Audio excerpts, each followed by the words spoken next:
September 28 ലോക പേവിഷബാധ ദിനം. ഇതിനകത്ത് ആരെങ്കിലും വാക്സിനേഷൻ ഒക്കെ എടുത്തവരുണ്ടോ? പട്ടിയോ പൂച്ചയോ ഒക്കെ കടിച്ചിട്ട് വാക്സിനേഷൻ എടുത്തവർ ആരെങ്കിലും ഉണ്ടോ? അറിയാമോ അതിന്റെ കാര്യങ്ങൾ നേരം? എന്നാലും നമുക്ക് ഈ അടുത്തിടെയായിട്ട് കുറെ സ്കൂൾ കുട്ടികൾക്ക് പേവിഷബാധ മരണങ്ങൾ റിപ്പോർട്ട് ചെയ്തതായിട്ട് നമ്മൾ അറിഞ്ഞില്ലേ? മരിക്കുക ചെയ്തത്. നമുക്ക് ശരിക്കും 100% ഇതിന് മരണനിരക്കുള്ള ഒരു രോഗമാണ്.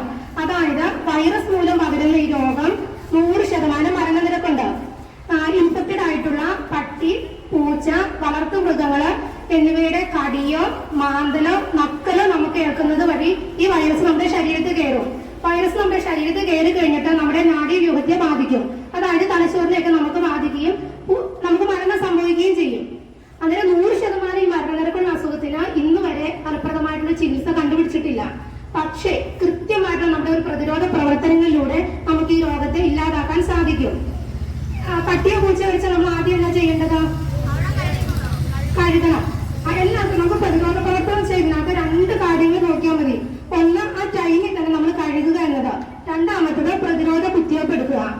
കഴുകുക എന്ന് വെച്ചാൽ നമ്മൾ പട്ടിയോ പൂച്ചയോ എന്തെങ്കിലും നക്കുകയോ മാന്തോ കടിക്കുകയോ ചെയ്താൽ ഉടനെ തന്നെ നമ്മൾ കഴുകണം. നമ്മൾ വെയിറ്റ് ചെയ്ത് നിൽക്കേണ്ട കാര്യമില്ല. കഴുകുക എന്ന് വെച്ചാൽ നല്ല ഒഴുക്കുവെള്ളത്തില് സോപ്പ് ഉപയോഗിച്ച് 15 മിനിറ്റ് തന്നെ കഴുകണം. ഒഴുക്കുവെള്ളം എന്ന് വെച്ചാൽ നമുക്കിപ്പോ ടാപ്പ് വാട്ടർ ഒഴുക്കുവെള്ളമാണ്. പിന്നെ അങ്ങനെ ഒഴുക്കുവെള്ളം നമുക്ക് കിട്ടിയില്ലെങ്കിൽ ഒരു ബക്കറ്റില് വെള്ളം എടുത്തിട്ട് കപ്പ് ഉപയോഗിച്ച് നമ്മൾ ഒഴിച്ചൊഴിച്ച് കഴുകുക. സോപ്പ് കൃത്യമായിട്ട് ഉപയോഗിക്കുകയും ചെയ്യണം. 15 മിനിറ്റ്, ഏറ്റവും കുറഞ്ഞതാണ് 15 മിനിറ്റ്. അതിൽ കൂടുതൽ കഴുകാം നമുക്ക്. ഏറ്റവും കുറഞ്ഞ 15 മിനിറ്റ് തന്നെ കഴുകണം, വൃത്തിയായിട്ട് കഴുകണം. ഇത് നമ്മളൊരു ഗോൾഡൻ ടൈം ആയിട്ടാണ് കണക്കാക്കുന്നത്.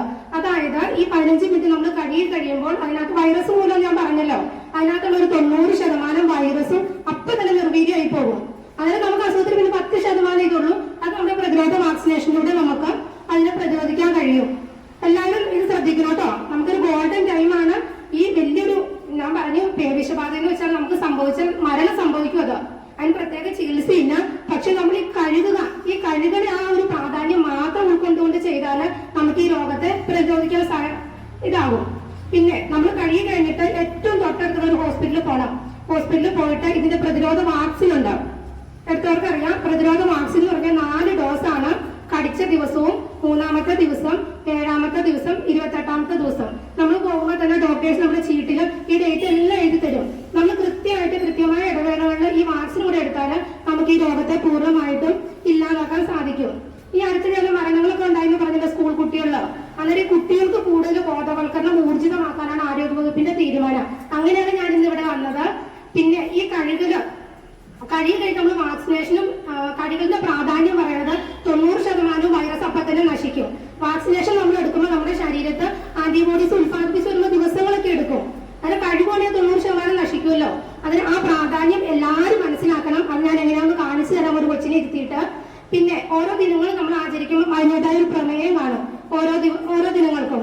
ഈ വർഷത്തെ നമ്മുടെ പേവിഷബാധ ദിനത്തിന്റെ പ്രമേയം എന്ന് പറയുന്നത് ഇപ്പോൾ പ്രവർത്തിക്കൂ, ഞാനും നിങ്ങളും സമൂഹവും എന്നാണ്. മനസ്സിലായില്ല? അന്നേരം നമ്മളും നമ്മുടെ സമൂഹവും കൂട്ടായിട്ട് പ്രവർത്തിച്ചു കഴിഞ്ഞാൽ നമുക്ക് ഈ പേവിഷബാധ മരണങ്ങളോ ഒന്നും ഇല്ലാതാക്കാൻ സാധിക്കും.